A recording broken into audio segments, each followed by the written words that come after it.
Halo, selamat malam teman-teman semua. Selamat datang di trial class Sosiologi PJJ-ID. Hari ini aku lihat cukup ramai ya, ada sekitar 60 juta orang. Coba aku mau absen dulu dong di kolom komen, siapa yang udah siap buat trial class Sosiologi hari ini. Oke, Zahra siap. Siap Kak ID. Siap. Siap, oke. Siap.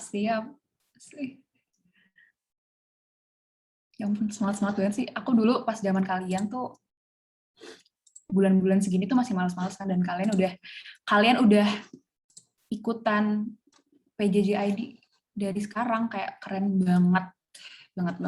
Oke, tanpa lama-lama aku langsung mulai aja kali ya. Aku akan share screen, tapi mohon maaf sebelumnya aku harus off cam, karena aku share screen-nya nggak bisa barengan. Sebentar ya.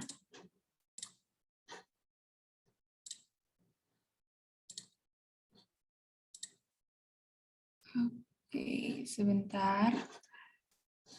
Oke, keren nih Hairunisa. Siap banget untuk menjadi Camaba UI. Amin. Ini 65 orang di sini, kita akan amin ya. Oke. Sebentar ya teman-teman ya.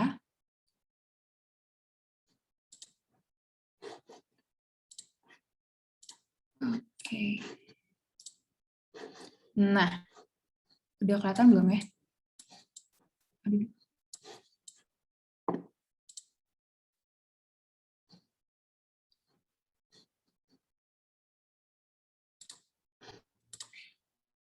Oke, udah kelihatan ya teman-teman semua ya? Udah, Kak.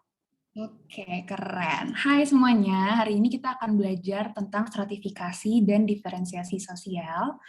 Dan ada peraturan nih, kalau misalkan di sekolah, di bimbel tuh ada peraturan kan, di sini juga ada peraturannya. Yang pertama, kalian harus mute mic selama presentasi, kecuali nanti sesi tanya jawab. Yang kedua, kalian dilarang mengetik hal negatif, kasar, ataupun mengandung sara pada kolom chat. Yang ketiga, materi PPT-nya nanti akan dibagiin di link G Drive, terus nanti juga ini di-record, nanti bisa ditonton di YouTube-nya PJJ ID. Terus juga kalian harus follow semua media sosial PJJ ID, dari Instagram, Twitter, YouTube, apalagi semuanya, Kakao Talk, apapun yang PJJ ID punya, kalian harus subscribe, follow. Udah gitu aja, love you, semangat belajarnya. Oke? Nah, hari ini tuh kita mau belajar apa aja sih? Oke, ini dia ada 5 hal poin penting yang hari ini akan aku paparin di sini. Yang pertama, definition. Yang kedua, kita akan perdalam tentang stratifikasi. Yang ketiga, kita akan perdalam diferensiasi. Terus nanti aku akan kasih sedikit contoh latihan soal, kayak gimana sih latihan soal yang kayak UTBK gitu tuh gimana sih. Terus yang terakhir nanti aku akan open sesi tanya jawab atau diskusi. Di situ kalian boleh nanya tentang stratifikasi, diferensiasi sosial, atau kalian mau nanya tentang kayak UTBK, atau dulu persiapannya gimana, terus kampus dan segala macamnya gimana, gitu. Oke, nah karena kita hari ini mau belajar tentang stratifikasi dan diferensiasi sosial, aku mau ngasih tahu ke teman-teman dulu nih. Ini tuh adalah materi basic sosiologi yang selalu keluar di UTBK, di ujian mandiri, yang benar-benar menurut aku tuh penting banget buat teman-teman ngerti konsep awalnya, karena banyak banget orang-orang yang ngerasa ini nggak materi gampang, jadinya kayak ya udah gitu loh. Padahal satu soal itu penting banget untuk skor kalian gitu loh, itu ngaruh banget gitu. Oke, langsung aja kali ya aku masuk ke materi aku. Definition of stratifikasi dan diferensiasi. Nah, kalian tahu nggak sih kenapa sih di Indonesia ini, nggak cuma di Indonesia sih, maksudnya kita nih masyarakat nih publik, kenapa sih kita tuh ada yang orang yang kaya banget, ada yang miskin banget, aku maksudnya, terus ada yang suku yang Batak, ada suku Madura, ada suku Jawa, kenapa beragam-ragam, terus kenapa ada yang presiden tapi ada juga yang bukan presiden gitu loh. Kenapa sih beragam-ragam masyarakat tuh kedudukannya? Itu karena ada struktur sosial, teman-teman. Nah, apa sih struktur sosial itu? Struktur sosial itu merupakan tatanan pada masyarakat yang mengandung perbedaan sosial yang terbagi menjadi stratifikasi dan diferensiasi. Jadi, struktur sosial itu, yaitu teman-teman tadi, kedudukan tadi pada masyarakat. Jadi, dia ada perbedaan tiap-tiap masyarakat. Nah, struktur sosial ini terbagi menjadi dua, ada stratifikasi dan diferensiasi.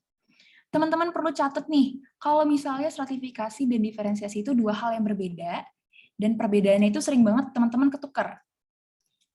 Aku akan ngasih tahu kalian tips and trik gampang cara bedain stratifikasi dan diferensiasi. Oke, maaf ya ini agak ngejreng ya, nggak apa-apa, biar semangat. Oke, kalau di sini kalian bisa lihat aku kasih garis ke atas untuk stratifikasi. Oke, kalau ke kanan aku kasih garis yang sejajar. Ini tuh untuk menyimbolkan arti dari masing-masing stratifikasi dan diferensiasi. Gitu. Kita akan mulai dari stratifikasi dulu ya. Kalau stratifikasi itu dia sifatnya vertikal atau ke atas, jadi dia naik. Hah, gimana tuh maksudnya? Jadi gini teman-teman, kalau misalnya kalian tahu, kan ada ya orang yang miskin, orang yang menengah, orang yang lumayan kaya, orang yang kaya raya banget, orang yang itu uangnya udah triliun-triliunan, ada kan? Nah, itu kan sifatnya naik ke atas, gitu loh. Ada tingkatan di sana, gitu. Itu yang namanya sifatnya vertikal. Nah, kedudukannya dapat berubah. Hah, kok bisa dapat berubah? Bisa dong. Contohnya gini, misalnya ada orang yang pertamanya itu dia cuman seorang sekretaris. Dari sekretaris dia bisa berubah kalau misalnya dia punya usaha, dia kerja keras, dia bisa berubah, dia bisa naik jabatan jadi ketua, dia bisa naik jabatan jadi presiden, jadi apapun lah gitu yang lebih tinggi lagi. Jadi kedudukan stratifikasi ini dapat berubah, teman-teman. Dan pada stratifikasi ini terdapat tingkatan kelas. Tingkatan kelasnya ada apa aja tuh? Itu nanti akan kita pelajarin selanjutnya ya. Ini aku mau ngasih tahu dulu sifat-sifat dari stratifikasi itu. Gitu. Jadi dia vertikal, dia ada tingkatan di sana, terus kedudukannya dapat berubah. Itu kalian perlu ingat, dia ke atas arahnya. Ada tingkatan di sana. Terus kalau diferensiasi gimana? Nah, kalau tadi dia sifatnya vertikal, sekarang yang ini horizontal. Tadi ada tingkatan, yang ini nggak ada tingkatan sekarang. Semuanya sejajar gitu. Terus apa yang ngebedain? Yang membedakan itu adalah variasinya. Variasinya kayak apa tuh? Ada suku, ada agama, ya kan? Ada ras, apa warna kulit gitu loh. Itu yang membeda-bedakan kita. Tapi setara nggak? Oh setara dong. Aku orang Batak. Aku setara nggak sama temanku yang orang Manado, sama temanku yang orang Bali? Siapa yang lebih tinggi? Kedudukan atau jabatannya? Siapa yang lebih tinggi? Nggak ada kan? Itu nggak bisa kita tentukan tingkatannya, karena itu diferensiasi di antara kita, bukan stratifikasi. Tapi kalau misalnya contoh, misalnya aku seorang anak presiden, aku punya teman seorang anak pegawai bank, punya teman lagi seorang anak misalnya pegawai supermarket misalnya gitu. Kita bisa lihat stratifikasinya di sana, siapa yang lebih tinggi, siapa yang lebih rendah, siapa yang menengah, ya kan? Tapi kalau di diferensiasi itu semua sama gitu loh, sejajar, jadi nggak ada tingkatan di sana. Nah, diferensiasi ini sifatnya mutlak, nggak bisa berubah kayak stratifikasi. Contoh, kamu orang Bali, ya udah kamu orang Bali aja. Mau kamu usaha, mau kamu gimana pun, kamu black badan juga kamu nggak berubah jadi orang Cina gitu loh. Jadi sifatnya mutlak, ada dikasih Tuhan dari lahir lah. You born with it gitu. Oke, sampai sini paham ya? Jadi perbedaan stratifikasi tadi, dia ada tingkatan kelas, dia sifatnya vertikal, kedudukannya dapat berubah. Kalau diferensiasi, dia itu horizontal, sifatnya mutlak atau tidak dapat berubah, dan bersifat sejajar tanpa tingkatan tetapi bervariasi. Gitu teman-teman. Oke? Nah, aku akan masuk ke definisinya sekarang untuk mempermudah teman-teman pemahamannya. Nah, nih, kalau di stratifikasi aku udah kasih contoh gambar piramida. Ini melambangkan suatu tingkatan. Jadi yang di bawah itu ya tingkatannya yang rendah, yang ke tengah-tengah ini menengah, semakin naik ke atas, ya ini yang paling tinggi lah kedudukan jabatan kekayaannya gitu loh. Stratifikasi merupakan penggolongan masyarakat ke dalam kelas-kelas tertentu menurut dimensi kekuasaan, privilege, dan prestis. Jadi kalau teman-teman mikir, gimana sih caranya kita bisa berada di piramida atas ini?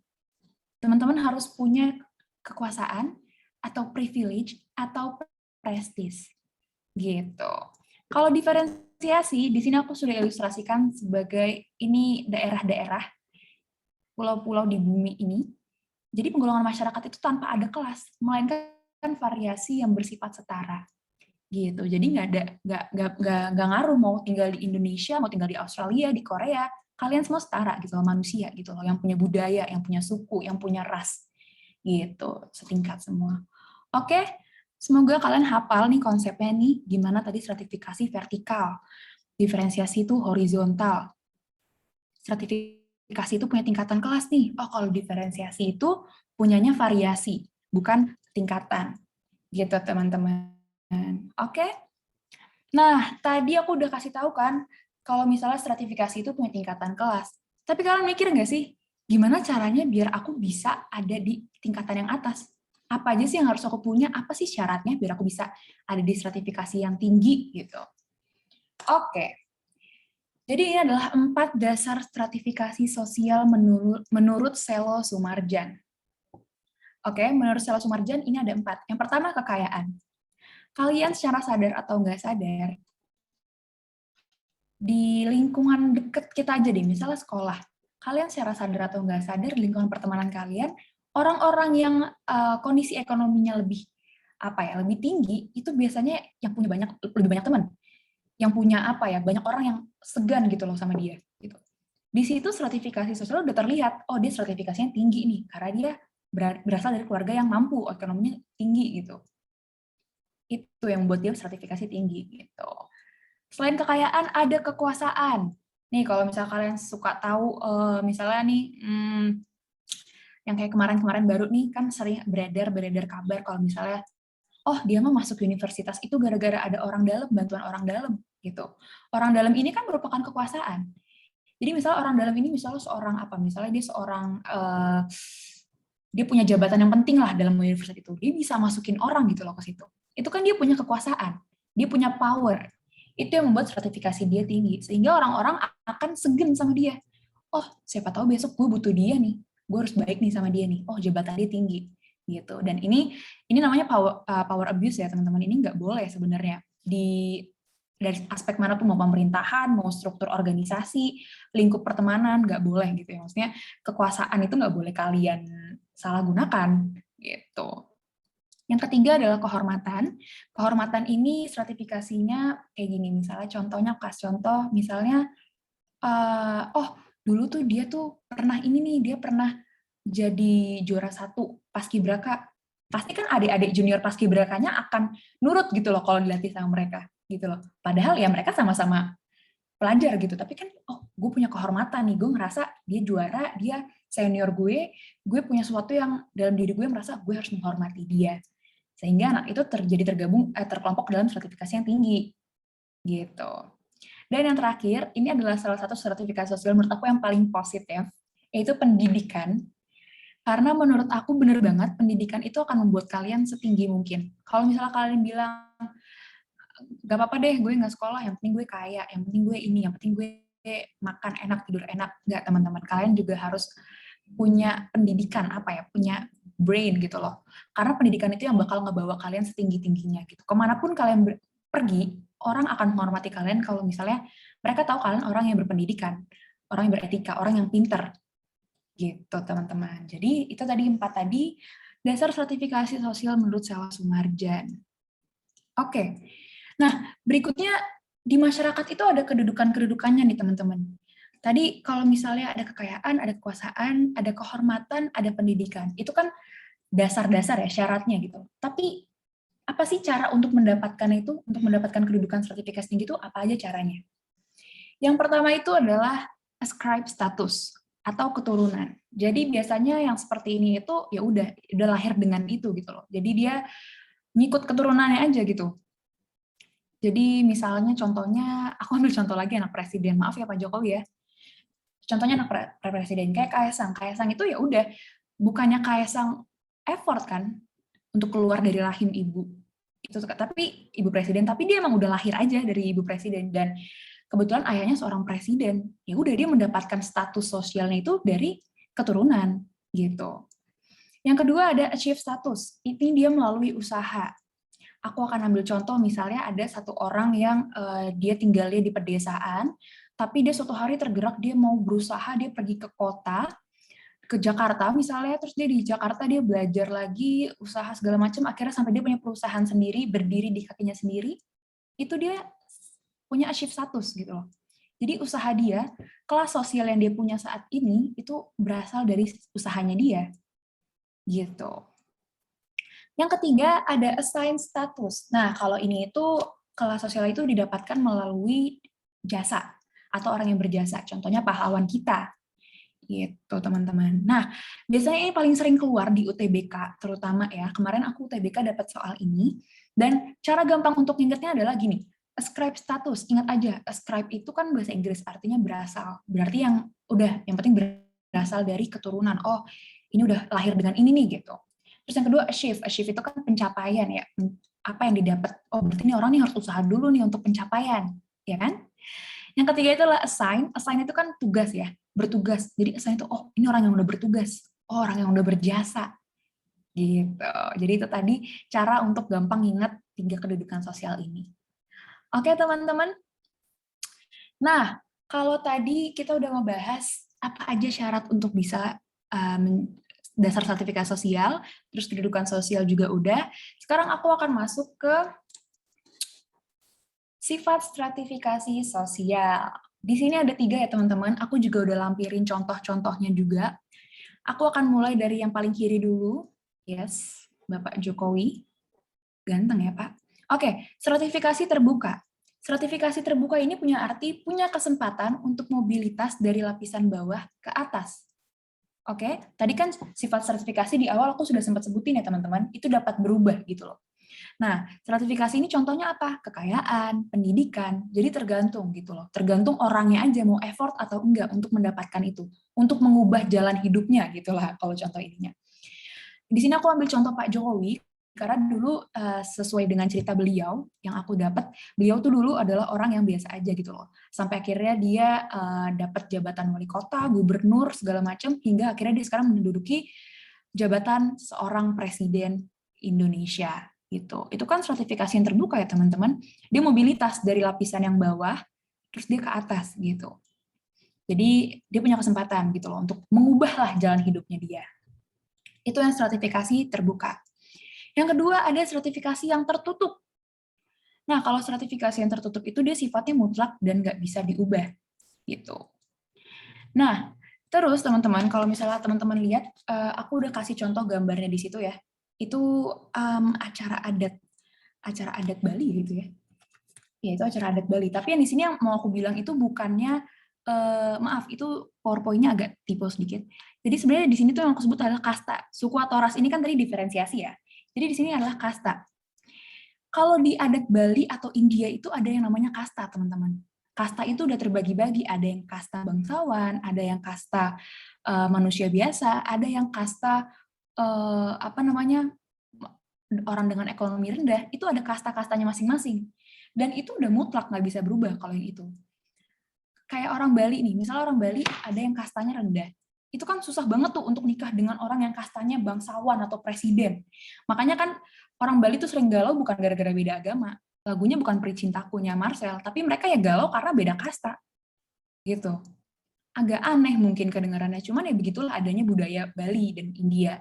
Mungkin ada beberapa budaya-budaya lain yang menerapkan kasta, cuman aku ambil contoh Bali aja gitu ya. Jadi itu sertifikasinya tertutup, mutlak nggak bisa diubah gitu. Oke, yang ketiga ada sertifikasi campuran. Jadi secara budayanya dia tertutup, secara ekonomi terbuka. Gimana tuh maksudnya tuh? Jadi aku akan ngambil contoh Bapak mantan Presiden Amerika Serikat, itu Bapak Barack Obama. Secara budaya dia tertutup gitu loh. Maksudnya secara kasta ya dia mutlak di kastanya dia gitu loh. Di kastanya ya udah nggak bisa berubah gitu loh kasta dia, budaya dia di Amerika dia kastanya segitu gitu. Tapi secara ekonomi dia terbuka. Dia punya kesempatan untuk pindah dari lapisan bawah ke atas. Buktinya dia jadi orang biasa bisa jadi presiden gitu. Jadi campuran. Secara budaya mungkin tertutup dia, tapi secara ekonominya dia terbuka. Gitu teman-teman kalau campuran. Jadi itu tadi ada 3. Yang pertama stratifikasi terbuka. Yang kedua itu stratifikasi tertutup.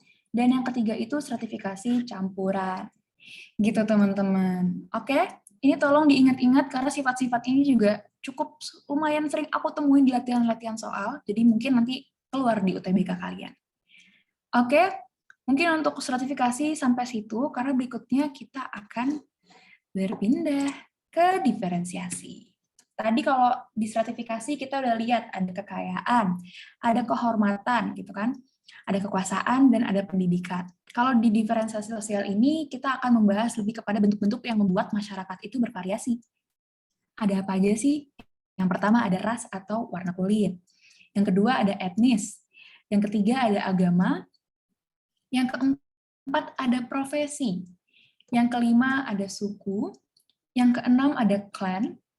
Buat teman-teman yang bingung clan itu apa, clan itu bukan kayak ini ya, kalau kalian main apa Clash of Clans kayak lo clan mana? Enggak, bukan gitu, beda. Ini clan tuh kayak misalnya orang Batak tuh ada marga, ya kan? Nah, marga itu disebut kayak clan, sejenis clan gitu loh. Oh, dia ini clannya clan Simanjuntak. Oh, ini clannya Harahap. Oh, ini clannya Matondang gitu. Itu di Batak sendiri tuh itu udah beragam-ragam gitu, teman-teman. Yang ketujuh ada jenis kelamin. Nah, jadi ini adalah tujuh bentuk diferensiasi sosial yang membuat teman-teman, yang membuat masyarakat itu beragam-ragam gitu loh, tapi tetap setara, tidak ada tingkatan di masyarakat. Gitu, teman-teman. Cukup singkat sebenarnya diferensiasi sosial, karena menurut aku nggak begitu banyak pengertian di dalamnya, paling nanti akan ada multikultur dan segala macam, tapi untuk saat ini aku akan ngebahas soal ini dulu, karena ini yang paling konsep basic dan penting untuk trial class ini. Mungkin untuk multikultur dan segala macam, kalian boleh ikutan nanti di kelas PJJ-nya langsung. Jadi buat kalian yang belum daftar, kalian harus daftar dulu ya, open recruitment maintain-nya, baru nanti ikut kelas sosial lagi sama aku akan jelasin lebih lanjut untuk multikultur dan segala macamnya. Oke, itu dia tadi penjelasan tentang stratifikasi, tentang diferensiasi. Semoga konsep-konsep dasarnya udah ngerti ya teman-teman, karena aku akan langsung masuk ke contoh soal. Oke, di sini ada 2 soal. Aku mau teman-teman kerjain dulu 5 menit. Terus nanti untuk jawabannya, mau jawabannya A atau C atau segala macam, boleh kalian chat private ke aku. Oke, 5 menit dari sekarang ya teman-teman ya.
Wow, ini aku Zoom, aku sampai nge-lag teman-teman, karena teman-teman antusias banget ya kayaknya ya.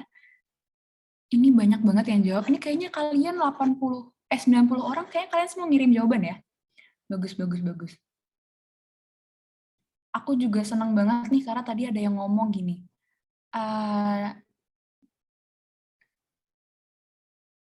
Ada yang ngomong, aku nggak tahu Kak, pokoknya dijawab lah gitu. Terus juga, tapi aku yakin jawabannya ini. Aku senang banget yang kayak gini nih. Jadi teman-teman, kunci dari kalian bisa itu adalah terbiasa. Terbiasa sama soal-soal. Nah, kalau misalnya ada soal-soal kayak gini, kalian tuh harus macu pola pikir kalian gitu loh. Sejauh apa sih gue bisa ngejawab soal ini? Jadi jangan pernah takut. Apalagi ini kan aku suruh kalian direct message aku ya. Jadi ya udah private aja gitu loh. Nggak usah takut salah gitu. Nanti kan dari situ kalian lama-lama terbiasa. Sampai akhirnya ntar kalian UTBK, oh soal kayak gini gue pernah ketemu nih tipenya nih. Gitu. Oke teman-teman, aku tutup ya. Thank you ya untuk jawabannya ya. Sekarang kita akan masuk ke pembahasannya. Aduh, ini ada yang nge-DM aku, jujur Kak Kezia penjelasannya enak banget. Nih, ada maunya nggak sih? Coba kamu kirim nomor rekening kamu, aku transfer. Bercanda, bercanda. Bercanda, bercanda. Oke, soal nomor 1.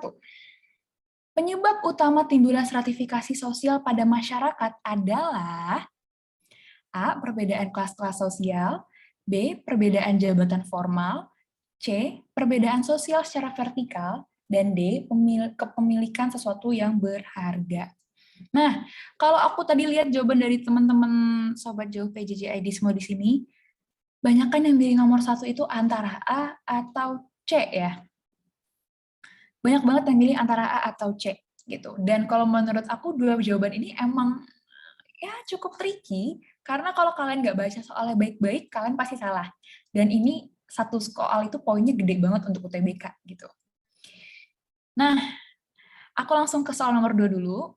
Pada pelapisan tertutup dalam masyarakat Hindu di Bali, berpindah kasta dari yang rendah ke kasta yang lebih tinggi dengan cara, oke, kalau misalnya tadi ada yang sempat juga ngomong di kolom chat, aduh maaf Kak, aku nggak tahu adat-adat Bali, tenang aja. Aku juga bukan orang Bali, cuman kita emang harus terbiasa dengan soal-soal random yang dikeluarkan sama LTMPT atau soal-soal mandiri lainnya gitu. Karena mereka emang serandom itu teman-teman. Jadi kalian emang harus siap gitu. Oke, kita langsung ke pembahasan aja kali ya. Oke, baiklah. Sabar, gimana caranya? Oh gini. Oke, ini dia jawabannya. Nomor 1, aku akan bahas persoal kenapa jawabannya bukan ini, bukan itu. Tolong disimak baik-baik ya teman-teman, jangan nanti kalian komplain. Nomor 1, baca baik-baik soalnya, pahamin. Penyebab utama timbul. Nah, di sini itu adalah kata kunci dari soalnya. Apa penyebab utama timbulnya? Apa sih yang munculin ada stratifikasi sosial? Di masyarakat tuh apa sih? Tadi aku udah jelasin di awal, sifat stratifikasi sosial itu vertikal atau ada tingkatan naik ke atas. Jadi yang benar jawabannya adalah yang C, perbedaan sosial secara vertikal. Kalau di yang A, kenapa bukan perbedaan kelas-kelas sosial? Ya emang ada perbedaan kelas-kelas sosial, itu bukannya itu nggak bikin nimbulin stratifikasi sosial, ya emang ada gitu loh. Maksudnya emang ada kelas-kelasnya, ada kelas yang tinggi, ada kelas yang rendah, tapi kan nggak menjelaskan gitu loh. Gitu. Kalau yang B, perbedaan jabatan formal, ini jelas ini udah nggak nyambung, karena stratifikasi sosial itu lingkupnya tidak tidak sekecil cuman jabatan doang. Tadi ada kekayaan, ada kehormatan, ada pendidikan juga. Jadi nggak cuman jabatan doang, nggak cuman kekuasaan gitu loh. Terus yang D, pemilikan sesuatu yang berharga, ini udah jelas salah ya teman-teman. Kalau misalnya ada yang jawab ini, GWS buat kalian. Ya, jadi yang nomor 1 jawabannya yang C, perbedaan sosial secara vertikal. Oke teman-teman, tadi yang jawabannya udah C, aku acungin jempol, aku senang banget karena banyak banget, bener-bener banyak banget. Tadi mungkin yang beberapa yang jawab A agak-agak ragu kali ya. It's okay, we can try it again. Gak ada yang salah kok dari salah sekali. Nanti masih bisa nyoba lagi. Oke, untuk yang nomor 2, nah, pada pelapisan tertutup dalam masyarakat Hindu di Bali, berpindah kasta dari yang rendah ke kasta yang lebih tinggi dengan cara, oke teman-teman, jadi first of all, aku mau ngasih tau ke kalian, kalau soal ini tuh aku dapat sumbernya dari, aku punya grup isinya tuh tentang share-share soal UTBK dan ada pembahasan resminya di sana. Ada yang komen tadi ke aku, Kak, setahu aku di Bali itu nggak boleh ada perkawinan antar kasta. Yap, benar sekali, cuman ada juga beberapa kasta yang mengizinkan hal tersebut, dan mereka tuh ada tradisinya lagi gitu loh teman-teman, supaya mereka bisa sah di mata suku mereka gitu, bisa berpindah kasta, ada tradisinya lagi gitu. Mungkin aku nggak akan ngejelasin itu karena I'm not sure, aku juga nggak begitu ngerti, tapi untuk jawabannya adalah A, yang perkawinan antar kasta gitu teman-teman. Tadi sempat ada satu orang yang jawab B, mengubah akte kelahiran. Kalau bisa juga saya mau mengubah akte kelahiran jadi orang London. Oke teman-teman, itu tadi 2 soal. Clear ya teman-teman ya? Ngerti ya? Nanti mungkin untuk tanya jawab ada sesinya sendiri, jadi sekarang dikit dulu pertanyaannya nih, tapi aku harap teman-teman semuanya bisa paham apa yang aku sampaikan. Oke? Nah, nggak cuma satu soal, aku ngasih soal lagi dong. Ini dia. Aku kasih soal karena ini cukup lumayan gampang, dan cuma satu soal, aku kasih waktu 2 menit ya teman-teman. Boleh kayak tadi DM aku, chat private ke aku lagi ya. 2 menit dari sekarang.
Oke, ini teman-teman lebih antusias lagi nih. Aku senang banget. Kayaknya ini makin lebih banyak yang jawab ya. Oke, teman-teman. Sorry. Aduh, ada jawabannya dong. Maaf. Ya, kelihatan ya. Oke, nggak apa-apa. Teman-teman mungkin kalian agak bingung antara E atau B atau C atau D atau A. Ya, karena pilihannya itu gitu. Cuman ketahuilah teman-teman, aku ngasih kalian soal yang tricky seperti ini karena nanti UTBK itu 200 kali lebih lipat, lebih tricky lagi daripada ini. Jadi aku mau membiasakan teman-teman sama soal-soal yang tricky. Kayak contoh soal ini, karena ini soalnya mirip-mirip ya pilihannya ya. Oke, soal yang kedua, cara membedakan masyarakat dalam golongan tertentu dengan dasar ciri fisik. Berarti kita membedakan berdasarkan A. Panjang rambut dan warna kulit, B. Bentuk rambut dan tinggi badan, C. Warna kulit dan bentuk rambut, yang D. Bentuk rambut dan panjang rambut, yang E. Warna kulit dan tinggi badan. Oke, kita akan ke pembahasan yang tadi udah sedikit ke-spill, nggak apa-apa. Jeng jeng. Tadi banyak banget yang jawab C. Aku mau kasih tepuk tangan dulu buat teman-teman yang udah jawab C. Dan buat teman-teman yang masih jawab B atau E, it's okay. We can try again. Itu kalian udah mencoba ngasah kemampuan berpikir kalian sejauh mana. It's okay. I appreciate that also. Oke. Kenapa jawabannya yang C, Kak? kenapa bukan yang B, bukan E, bukan D, bukan A? Oke, aku akan bahas yang pertama dari panjang rambut dan warna kulit. Yang warna kulit benar ya, kita bisa menggolong-golongkan ciri fisik kulit itu ke dalam golongan tertentu gitu loh. Oh, kalau kulitnya ini biasanya dia dari suku ini, dari golongan ini, dan segala macam. Tapi kalau dari panjang rambut, sangat tidak make sense, teman-teman. Dari panjang rambut, kalian bisa, oh, nih orang nih anaknya presiden. Oh, nih orang nih anak pejabat. Nggak gitu. Nggak bisa digolong-golongkan, teman-teman, dari panjang rambut. Yang kedua, yang B, bentuk rambut dan tinggi badan. Oh, jelas dua hal ini nggak bisa nggak bisa dijadikan dasar ciri fisik untuk membedakan masyarakat ke dalam golongan tertentu, teman-teman. Ya. Yang D, kenapa nggak bentuk rambut dan panjang rambut? Sama juga, ini nggak bisa sama sekali. Terus kenapa nggak yang E, warna kulit dan tinggi badan? Oke, teman-teman, aku mau bahas kenapa tinggi badan itu enggak, karena tinggi badan itu nggak ngaruh, teman-teman.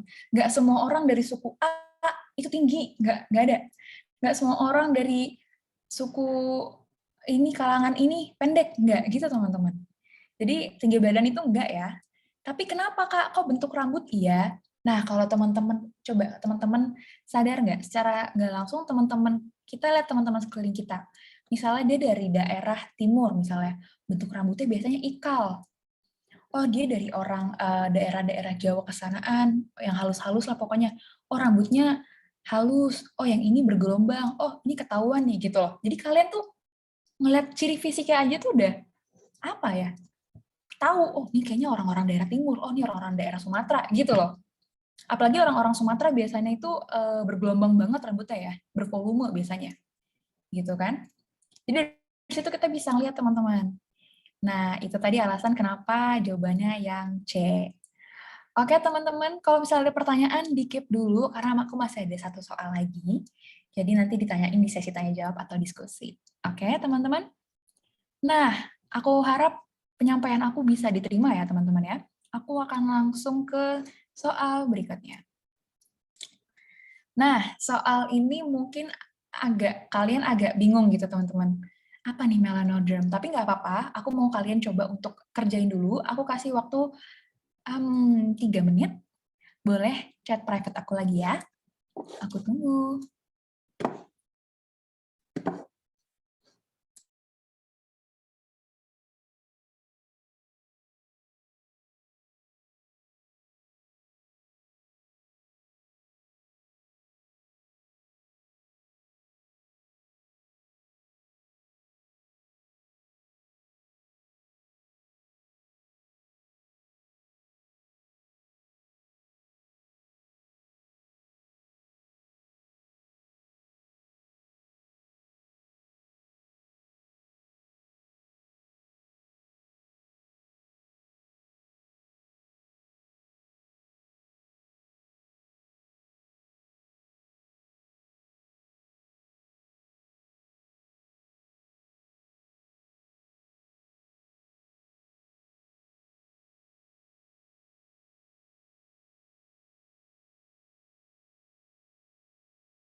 Oke, teman-teman. Wah, aku suka banget nih. Sekarang di private chat aku jadi banyak yang diskusi juga. Jadi nggak cuma jawab A atau B atau C atau D, tapi kalian diskusi juga. Keren banget.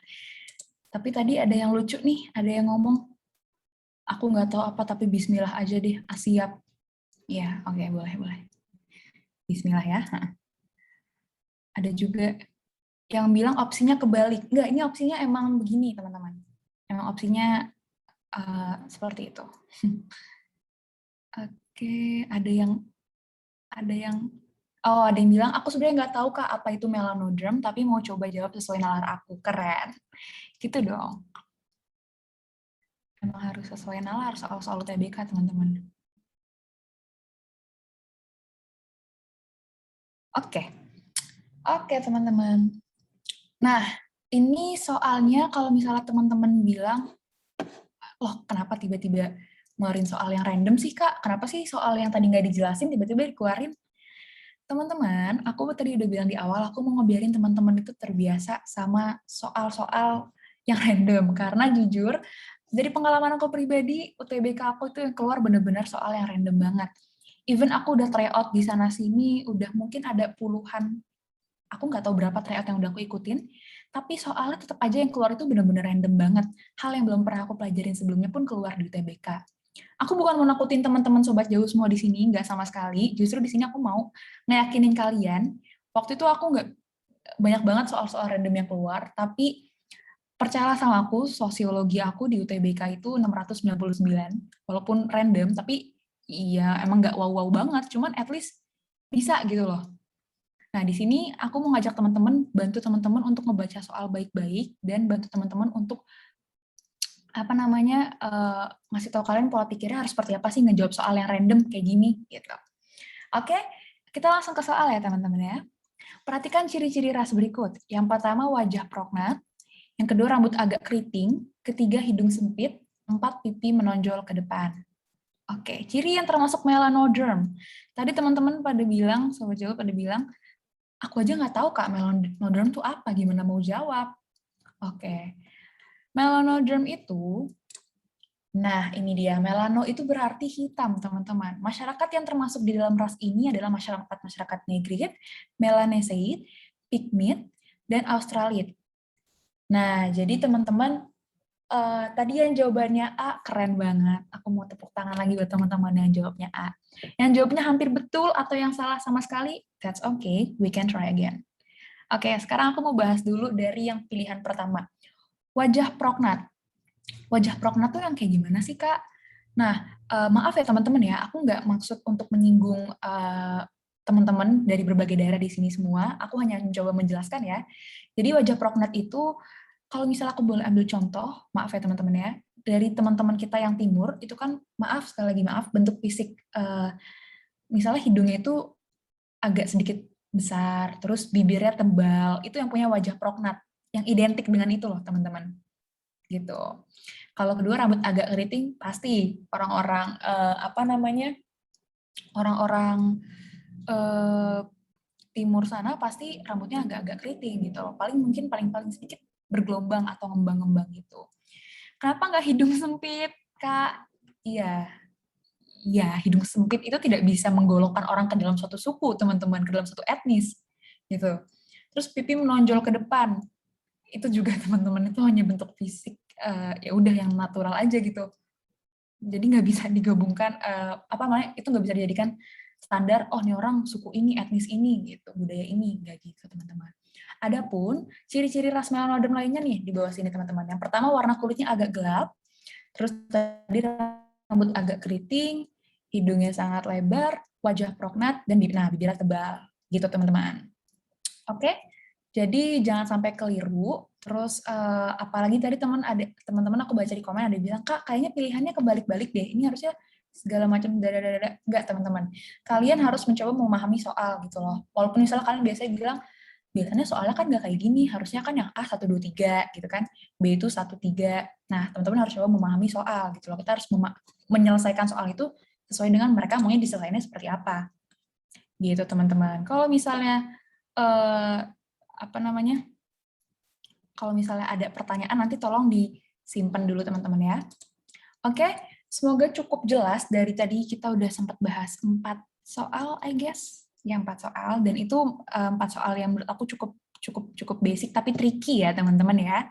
Dan kalau misalnya teman-teman nanti pengen pengen dapat soal lebih banyak lagi, itu kalian bisa gabung jadi mente di PJJ ID, karena nanti di situ ada bank soal, nanti ada juga latihan-latihan soal yang banyak banget, jadi itu bisa bahas lebih banyak lagi. Atau kalian bisa join mente dan nanti kalian bisa ikut kelasnya sama aku lagi. Gitu. Oke teman-teman, semoga paham ya pemaparan aku ya. Oke, telah tiba kita di sesi tanya jawab. Nah, teman-teman di sesi tanya jawab ini supaya kondusif, aku mau teman-teman raise hand dulu. Nanti aku tunjuk, teman-teman boleh open mic dan juga open kameranya. Tapi optional aja, kalau nggak mau open camera karena lagi nggak bisa, that was fine. Gitu. Oke.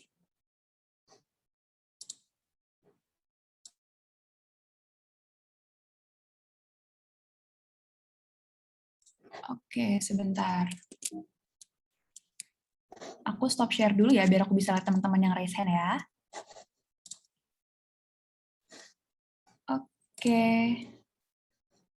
Oke, teman-teman yang mau nanya raise hand. Kalau misalnya nggak pede juga boleh kok di chat. Oke, aku tunjuk yang pertama, boleh Raisa dulu? Halo Kak, aku mau nanya. Yes. Aku Kenapa? tadi belum paham banget tentang itu maksudnya gimana ya Kak? Maaf, gimana? Kamu suaranya putus-putus? Maksud prestis itu gimana ya Kak? Oh, oke. Aku balik ke ini dulu ya, ke PowerPoint-nya ya, sebentar. Makasih ya Kak. Senang hati, sebentar ya.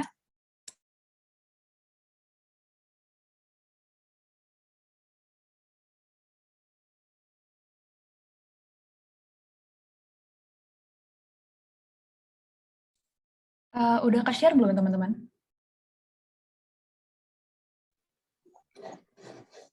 Udah Kak. Oke, tadi kamu nanya tentang prestis. Mana dia? Ini dia. Oke, penggolongan masyarakat dalam kelas-kelas tertentu menurut dimensi, kekuasaan, privilege, dan prestis. Jadi teman-teman, sebenarnya prestis ini, kalau tadi kan kekuasaan ya kekuasaan gitu kan. Mereka punya jabatan gitu, mereka punya power lah istilahnya. Kalau privilege, itu dia punya sesuatu yang membuat dia itu, apa ya, privilege itu sebutannya kayak sekarang kalian tahu nggak sih kalau misalnya kalian lihat ada orang eh, dia punya followers banyak, jadinya kalau dia ngomong apa nih di Instagramnya dia, pasti orang akan dengerin, orang akan follow. Iyalah dia punya privilege gitu loh, dia punya sesuatu yang menjadi keuntungan gitu loh, yang bisa dia manfaatkan untuk dirinya sendiri. Gitu. Nah kalau prestis ini artinya itu adalah kewibawaan, kehormatan gitu loh yang dimiliki seseorang. Kayak misalnya nih, misalnya aku itu seorang menteri, atau nggak usah tinggi-tinggi deh, amin menteri. Misalnya aku misalnya orang yang udah berprestasi banget di mana-mana gitu loh. Aku punya prestis aku sendiri pastinya. Orang-orang akan melihat aku tuh, oh nih orang terhormat banget nih, oh dia nih keren banget nih, tinggi banget nih rasanya nih, aku hormat banget sama dia nih. Padahal mah ya aku orang biasa-biasa aja, tapi ada aura, ada suatu apa ya, achievement dalam diri aku yang bikin aku tuh punya prestis. Jadi aku dihormati, terlihatnya wibawa gitu loh di orang-orang. Gitu Raisa, itu prestis untuk sertifikasi. Oke? Masih kurang paham? Atau kurang jelas Paham aku? Kak. Oke. Paham. Makasih ya Kak. Dengan senang hati. Oke, tadi siapa lagi sih? Sebentar. Oke, Raisa boleh lower hand ya. Thank you. Oke, sekarang yang kenapa Kak, Mau nanya apa? aku mau Yes. nanya lebih tentang ini sih, mente ya. Oke, boleh banget. Oh ya, maaf aku interupsi. Sebelumnya teman-teman ini nggak cuma soal ini ya, nggak cuma soal nggak cuma soal sosiologi. Kalian mau tanya-tanya tentang PJJ ID-nya, tentang mente, tentang UTBK aku gimana dan segala macam, boleh banget. Oke, nah lanjut. Itu sistem pemilihannya tuh di gimana ya, Kak? Itu apa acak atau kayak gimana, Kak? Oke, jadi teman-teman seperti yang kalian tahu, thank you ya udah nanya ya. Jadi kenapa sih kalian harus ngisi form? Kenapa sih kalian harus ngisi segala macam informasi terus kayak kenapa nggak langsung diterima aja? Oke teman-teman, jadi mente itu terbatas.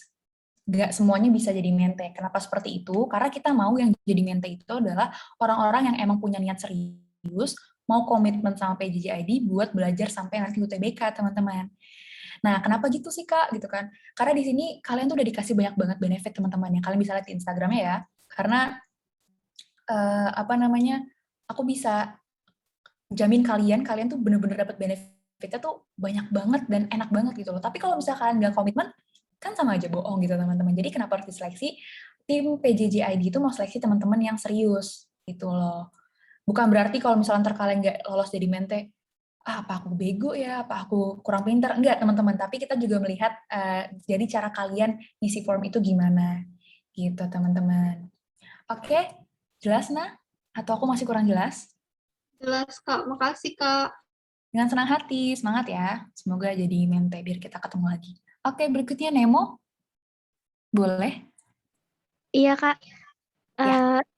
Tadi kan ada soal yang tricky gitu ya. Cara jawabnya yang benar itu gimana ya? Soal yang mana, maaf? Kalau soal-soal sosiologi kan biasanya tricky. Nah, biar tahu jawabnya itu gimana? Oke. Nah, soal-soal sosiologi tricky, benar banget, aku setuju. Kenapa? Karena sosiologi itu benar-benar kayak lebih kepada, sebenarnya sosiologi itu materi paling gampang menurut aku, daripada geografi, ekonomi, sejarah, ya nggak? Setuju nggak teman-teman semua? Setuju kan? Makanya aku juga daftar jadi tutor sosio, karena gampang. Nah, tapi dibalik kegampangan sosiologi itu, dia punya ini, banyak sudut pandang untuk ngejawabnya gitu loh. Bisa aja kita mikir, kan jawabannya yang ini ya, tapi jawaban aslinya nggak ini gitu loh. Nah, cara jawabnya gimana? Yang paling pertama kali harus kalian lakuin adalah kalian harus baca soalnya baik-baik dan cari kata kuncinya. Sekali kalian dapat kata kunci, kalian bisa tahu inti pertanyaannya itu apa. Gitu loh. Nah, kalau misalnya kalian udah tahu nih inti pertanyaan apa, kalian coba cocokin setiap jawaban. Mungkin it will take some time yang akan sedikit lama, but that's okay. Kalian coba untuk renungin tiap-tiap pilihan. Setelah kalian renungin, baru kalian cocokin sama soal. Ini make sense nggak sih? Ini make sense nggak sih? Dan kalian kaitkan dengan teori sosiologi yang udah kalian pelajarin ya. Jadi nggak cuma pure kalian mikir, apa namanya, kalian mikir nalar kalian sendiri, logika kalian, ya enggak lah kan nggak masuk akal, kan masuk akal. Nggak juga, tapi harus kalian kaitkan dengan teori sosiologi kalian. Gitu. Emang harus dikencengin juga nih teori-teorinya. Kalau misalnya kalian pengen lebih apa namanya lebih mantepin teori sosiologi, aku mau saran kalian beli buku SKS yang kuning, yang menguasai IPS, yang sistem kebut semalam. Oke, itu sangat kecil bukunya dan cukup affordable, tapi teori sosiologinya benar-benar ringkas dan lengkap. Aku benar-benar belajar UTBK dari situ. Jadi dari teori itu kalian kaitkan nanti dengan soal-soal yang tricky tadi. Gitu. Oke, semoga menjawab ya. Makasih, Kak. Dengan senang hati. Oke, berikutnya dari Fatih. Teman-teman yang apa namanya yang nanya di kolom chat sebentar ya. Dari Fatih dulu boleh? Jadi supaya nggak butek pas belajar teori sosiologi gimana ya?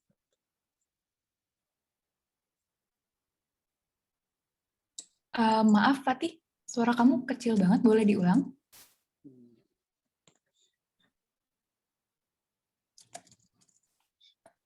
Halo?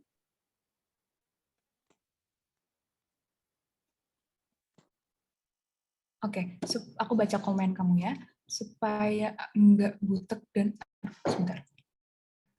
Supaya nggak butek dan bosen pas belajar teorinya gimana? Oke, nice question. Aku dari dulu nggak pernah bosan belajar sosiologi, karena menurut aku sosiologi itu ilmunya ya udah sekedar belajar tentang ilmu masyarakat tuh berkomunikasi gimana sih, masyarakat berinteraksi sosial tuh gimana sih gitu loh. Jadi cara biar kamu nggak bosan kalau menurut aku adalah cari pembahasan yang emang relate, apa ya, yang emang kamu nyaman gitu loh. Jangan kamu belajar kayak misalnya nih, kamu nggak nyaman belajar dari aplikasi belajar yang kayak aku nggak mau sebut merek, pokoknya adalah aplikasi belajar. Itu misalnya dia bikin video yang panjang banget berjam-jam. kamu nggak nyaman, oh ya udah, jangan. Cari, misal kamu nyamannya apa? Materi ringkasan kah? Atau kamu harus sama tutor kah? Atau kamu harus group discussion kah sama teman-teman kamu biar kamu lebih nyaman? Atau seperti apa? Jadi kamu harus tentuin ritme belajar kamu dulu gitu, biar kamu nggak bosan. Terus yang kedua adalah gimana biar nggak bosan. Kalau aku dulu caranya aku belajar tuh gini. Aku langsung ngambil latihan soal, dari latihan soal itu baru per soal yang ada materinya aku nggak tahu, baru aku pelajarin. Jadi aku nggak belajar semua materinya sabrek-abrek banyak gitu, enggak, tapi aku kerjain latihan soal dulu, terus untuk latihan soal yang materinya aku masih nggak bisa, baru aku perdalam. Biar aku tuh nggak bosan, nggak bener-bener materi terus. Gitu, teman-teman. Gitu, Fatih. Semoga menjawab ya. Oke. Fatih mungkin mic-nya nggak bisa ya. Oke. Ke Cynthia. Boleh, Cynthia? Iya, halo Kak. Jadi aku mau nanya, ada nggak kayak mungkin tips atau hal yang perlu diperhatikan untuk belajar materi UTBK? Iya gitu. Oke, nice question, Cynthia. Thank you. Aku akan ngejawab ya. Jujur, kalau misalnya dibilang ada nggak tips untuk siapinnya gimana, yang paling penting adalah kalian tuh jangan nggak komitmen gitu. Aku akan ngasih sedikit cerita sedikit ya. Mungkin ini bisa ngejawab beberapa pertanyaan yang kalian tanyain di private chat aku. Aku tuh dari awal kelas 12 itu aku bener-bener ambis banget. Bener-bener yang udah beli buku, udah daftar les sana sini, terus aku juga udah beli aplikasi untuk belajar dan segala macam. Itu bulan Juli aku masuk. Kalian mau tahu, Juli sampai bulan Februari itu ya udah aku males-malesan. Aku ikut organisasi sana sini, aku ikut lomba, aku ikut main sama teman-teman. Like I spend my time with my friends. Maksudnya nggak yang bener-bener belajar. Paling belajar cuma kalau les. Dan aku akuin itu aku salah banget. Itu yang pertama aku pengen bilang, kalian harus komitmen dulu. Terus yang kedua, nggak usah terlalu tinggi. Maksudnya nggak usah terlalu tinggi harapannya kayak, hari ini gue harus ngabisin 100 soal. Nggak usah. Pelan-pelan tapi ada progres. Itu yang penting. Pelan-pelan tapi ada progres gitu. Aku mungkin ngomongnya akan terdengar sok kayak, ya Kak Keja kan juga belajarnya sistem kebut semalam. Aku belajar cuma 3 bulan, kurang lebih. Karena dari Februari, Maret, April, ya 3 bulan. Tapi buat teman-teman semua, aku harap kalian jangan terlalu tinggi banget, langsung dihabisin semua, tapi pelan-pelan aja. Dari situ kalian nanti terbiasa gitu loh. Oh, sehari gue harus bisa ngerjain per mapel misalnya 15 soal per mapel atau 10 soal. Oh, gue udah bisa nih terbiasa seminggu gitu. Minggu depan gue biasain 15 soal. Gue bahas gitu loh. Dan itu akan susah banget komitmennya sama diri kalian sendiri. Belum sama males, belum sama nanti ada ujian praktek, belum sama tryout, atau les dan segala macam. Tapi percaya sama aku, kalau kalian mau, kalian effort, pasti bisa. Gitu, teman-teman. Terus kalau misalnya ditanya, sekarang harus ngapain? Berarti aku sekarang boleh malas-malasan dulu? Enggak juga, gitu. Kalian ingat aja gini, mindset aku dulu gini, 1 menit kalian leha-leha, 1 menit kalian malas-malasan, 1 menit kalian main sama teman kalian, itu dipakai juga 1 menit sama pesaing kalian buat belajar masuk PTN dan prodi yang sama kalian. Gitu. Jadi bayangin aja, mereka 1, kalian 0 poinnya gitu loh. Jadi waktu tuh dimanfaatin sebaik-baik mungkin, tapi jangan sampai nggak istirahat, jangan sampai nggak refreshing juga, gitu. Jangan stres juga, dibawa nyantai aja, dibawa kayak ya hahaha UTBK apa sih gampang gitu, bohong-bohong, susah-susah, gitu ya. Tadi siapa yang nanya? Maaf, Cynthia gitu. Jadi menurut aku ambis iya, tapi jangan terlalu stres banget. Di jalan juga dianggap UTBK tuh jangan jadi beban, tapi kebahagiaan. Cih. Oke, gitu Cynthia. Semoga menjawab ya. Ya, terima kasih Kak. Thank you. Oke, wait. Oke. Sekarang Niko, boleh Niko? Halo guys, kakak maksudnya, Kak Kis. Mau nanya, tapi tentang materi yang baru dijelasin. Boleh. Oke. Karena aku bilang campur. Ya, mau minta tolong jelasin tentang dampak negatif dari stratifikasi sosial ini. Secara ini aja, sekilas aja gitu. Terima Oke, kasih. thank you. Nice question dari Nico. Ini juga tadi ada yang nanya sebenarnya dari teman-teman semua. Aku langsung jawab ini ya, bareng-bareng ya. Jadi, ada dampak negatif dari sertifikasi sosial tentunya. Bener banget. Kenapa sih? Ya jelas dong, karena ada tingkatan kelas di sana. Gitu. Ada segi sosial, dari segi ekonomi, segi politik, itu tuh ada tingkatan di sana. Terus dampak negatifnya apa sih? Kalau dampak positifnya dulu kali ya, aku akan jabarin. Kalau dampak positifnya, tentu manusia jadi punya rangsangan atau kepekaan untuk bersaing dengan manusia lain untuk menempati posisi kelas sosial yang layak. Ya enggak? Coba kalian bayangin nggak ada stratifikasi sosial, nggak ada tingkatan sosial, semua orang sama. Pasti kalian nggak akan, nih kayak kalian sekarang lagi berusaha untuk bisa masuk PTN yang kalian mau. Itu kan persaingan gitu loh. Kalian, diri kalian tuh terangsang untuk bersaing, untuk mendapatkan kelas sosial itu gitu loh. Ya kan, secara tidak sadar kalian tuh sudah melakukan itu gitu loh. Itu dampak positifnya, kalian punya rangsangan untuk ini gitu kan. Tapi sertifikasi juga punya negatifnya. Negatifnya apa? Yang pertama itu akan ada konflik antar kelas. Konflik antar kelas gimana? Iya dong. Kayak misalnya kelas-kelas, kalian tahu, kalian sering lihat orang-orang buruh demo. Buruh demo itu udah salah satu bentuk konflik antar kelas gitu loh. Buruh kan demo kepada orang yang jabatannya lebih tinggi. Sampai ada sempat mogok makan atau segala macam ya kan. Itu di situ kalian harusnya bisa lihat kalau misalnya itu udah ada berantem nih antar kelas yang tinggi dan yang rendah. Gitu. Itu dampak negatif sertifikasi sosial. Nggak cuma antar kelas juga, bisa antar kelompok, bisa juga antar generasi, teman-teman. Gitu. Semoga menjawab ya, Niko. Terima kasih, Kak. Dengan senang hati. Oke, Nadia. Mungkin setelah Nadia, aku tutup dulu karena aku mau bales yang di kolom chat kali ya. Oke, boleh Nadia. Kak, aku mau tanya yang di stratifikasi campuran itu masih belum paham gitu loh. Maksudnya yang ada tertutup sama terbukanya itu gimana? Jelasin lagi nggak? Terima kasih sebelumnya, Kak. Oke, dengan senang hati. Tadi kamu nanya stratifikasi campuran ya? Maaf. Iya, benar, Kak. Oke. Kamu masih kurang paham atau? Iya, masih kurang paham kan Oke. ada apa sih yang ekonomi tadi terbuka ya? Yang itu-itunya maksudnya gimana ya? Oke, jadi misalnya gini. Tadi kan aku ngambil contoh lain deh. Misalnya gini. Stratifikasi sosial campuran itu kan penggabungan antara tertutup dan terbuka gitu. Nah, tertutup dan terbuka itu gimana? Kalau terbuka kan tadi dia bisa berpindah gitu loh. Bisa berpindah tingkatan kelasnya ya kan. Bisa dari orang yang ekonomi rendah bisa jadi tinggi, bisa jadi orang yang nggak punya jabatan jadi punya jabatan ya kan. Itu terbuka. Tapi kalau tertutup itu dia udah nggak bisa pindah gitu loh. Karena dia menganut kasta, sistem kasta. Nah, kalau udah sistem kasta, itu dia udah nggak bisa pindah lagi, ya udah kasta kamu dari lahir kasta itu gitu loh. Nah, terus kalau campuran tuh gimana sih? Aku akan ambil contoh misalnya gini. Di Bali itu kan ada kasta-kasta, ada banyak ya. Misalnya ambil contoh apa? Misalnya sudra, kasta sudra. Kasta sudra itu gimana caranya dia bisa berpindah gitu loh. Dia nggak mau di kasta itu gitu loh. Dia nggak mau dianggap di kasta itu sama orang-orang ini. Caranya gimana?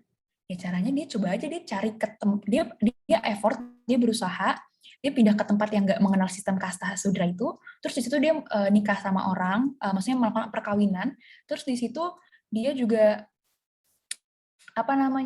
dia juga bisa pindah gitu loh, mobilisasi sosial gitu, dari lapisan atas ke bawah, dia bisa usaha untuk kekayaan, untuk kekuasaannya gitu. Jadi campuran gitu, nggak cuman terpaku sama si kastanya dia yang tertutup tadi gitu.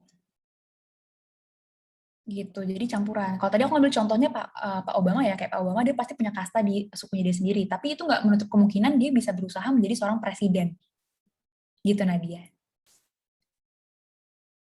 Gitu Pak Barack Obama, sorry. Oke, aku harap menjawab ya. Iya, Kak, makasih. Dengan senang hati. Oke, teman-teman, karena waktunya sebentar lagi, jadi aku akan menjawab sedikit untuk teman-teman yang ada di kolom chat ya. Ini ada yang nanya, hai, Kak, aku pengen nanya, kakak univ mana, persiapannya UTBK gimana? Tadi persiapan UTBK udah aku jelasin ya. Aku keterima untuk UTBK, aku keterima di Universitas Diponegoro, Undip, di jurusan Administrasi Publik. Tapi aku juga keterima di Universitas Pajajaran, di jurusan Manajemen Komunikasi. Sama aku keterima juga di, tapi ini aku nggak pernah publish karena nggak aku ambil juga. Dan pengumumannya udah agak telat gitu. Waktu itu aku ngambil swasta Parahyangan, hukum gitu. Untuk persiapannya aku UTBK sebenarnya persiapannya udah dari Juli lah. Tapi untuk persiapan yang benar-benar total aku belajar mati-matian setiap hari itu benar-benar baru Februari mulainya. Gitu. Oke. Kak, aku linjur belajar sosio enaknya dari mana ya, Kak? Sosio itu kalian belajarnya kalau misalnya mau enak banget itu udah aku saranin tadi pakai buku SKS. Pakai buku yang menguasai IPS Sistem Kebut Semalam. Warna kuning, dia kecil banget. Kalian cari aja di Shopee. Itu benar-benar singkat dan ringkas. Dari situ kamu bisa belajar, kalau misalnya kamu anak-anak linjur, bisa belajar dari situ. Gitu. Kamu boleh tips and trick belajar UTBK, pakai buku atau sumber apa aja. Aku sumber soal paling aku nyari di internet.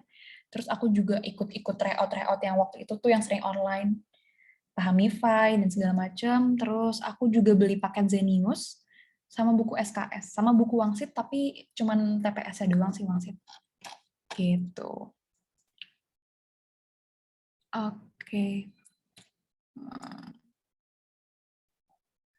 Kak mau nanya sebelumnya untuk materi udahan ya? Iya, sekarang lagi sesi sharing. Kalau kalian mau materi lagi untuk sosiologi, kalian daftar jadi mente aja ya. Nanti ada aku lagi ngajar sosiologi sama teman-teman lainnya. Kakak dulu les apa aja? Dulu tuh aku les inten. Dulu aku inten sama aku itu, jadi dulu aku sempat, mau cerita sedikit, dulu tuh aku sempat, kenapa aku daftar PJJ ID jadi tutor? Karena dulu aku sempat kesusahan nyari tutor, guys. Nyari tutor yang enak tuh susah banget, dan aku ngerasain yang kayak nanya ke sana kemari, aku tuh harus nyaman sama tutornya biar aku bisa belajar. Nah, gimana caranya aku bisa nyaman belajarnya?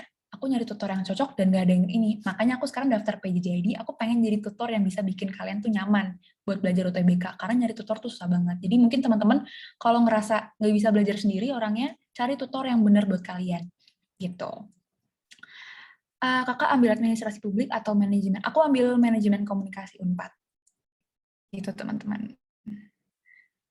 Kak mau nanya nanti pas udah daftar mente jadwal belajarnya tetap 19.30 atau beda? Nanti itu jadwalnya mulai dari jam 4. Jadi jam 4 ke atas. Tapi kurang lebih sih jam 7, jam setengah 8 sih setauku. Tergantung tutornya masing-masing ngajarnya jam berapa. Kalau aku pribadi nanti aku akan ngajar di jam 19.30 terus. Gitu. Gitu. Oh, ini bagus nih, Kak. Untuk kedudukan sosial atau status cuma 3, ascribe, achieve, assign. Soalnya aku pernah baca ada master, ada center, dan lain-lain. Oke, itu nanti aku tadi udah sempat jelasin, aku akan bahas lebih lanjut di materi stratifikasi sosial, tapi kalian harus daftar jadi mente dulu supaya nanti belajar sama aku juga, gitu. Tapi nanti ada juga kok yang untuk yang nggak terpilih jadi mente, nanti juga ada kelasnya lagi kok. Gitu. Nanti di YouTube ya guys, betul. Oke. Cara ngatasin procrastination buat anak gap year gimana? Kalau menurut aku pribadi, jangan dipikirin tentang aduh gue gap year nih, aduh tahun depan gue harus dapat, kalau gue nggak dapat gue malu banget. Enggak. Please always remember, kalau misalnya lo udah nyoba, itu berarti udah yang terbaik gitu loh. Achievement itu nggak melulu soal gue dapat PTN, oh gue menang ini, gue dapet jabatan, gue dapet kekuasaan. Achievement itu nggak melulu soal itu kok. Jadi achievement itu bisa berupa kalian tuh udah nyoba sejauh mungkin, nyoba semaksimal mungkin. Jadi kalau menurut aku yang paling penting kalian harus set up mindset dulu. Kalau misalnya gap year itu ya udah, yang penting gue enjoy jalan aja. Anggap aja kalian masih 12 juga gitu loh. Cara ngatasinnya gimana? Itu tadi jangan leha-leha, jangan nggak manfaatin waktu gitu sih. Lebih ke manfaatin waktu aja, time managementnya diperbaikin gitu mungkin. Oke teman-teman, ada yang mau nanya tentang materi mungkin sebelum aku tutup?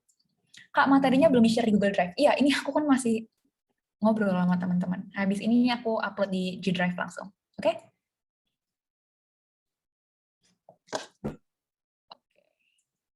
Kuota mente berapa? Kuota mente berapa ya? Tolong kakak-kakak PJJ ID dijawab, aku kurang tahu juga.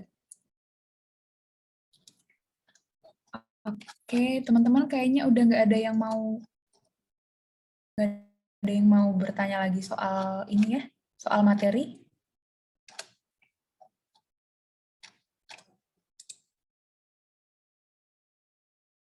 Oh, tuh 15 orang per kelas, jadi ada 10 kelas. Spill skor UTBK, malu. Aku nggak pede, guys. Gitu. Oke, teman-teman. Aku rasa cukup dulu kali ya untuk malam ini. Aku mau apresiasi dulu buat teman-teman yang udah ada dari awal sampai akhir. Terima kasih banget untuk 60-an orang yang udah ada di sini. Semoga kita bisa ketemu lagi di lain waktu. Tetap stay tune di PJJ ID dan juga jangan lupa latihan soal dan percaya diri aja kalau misalnya kalian pasti bisa. Aku doain semoga kalian masuk ke PTN yang kalian mau. Amin, amin, amin, amin, amin. Oke, selamat malam semua. Selamat istirahat. Bye-bye.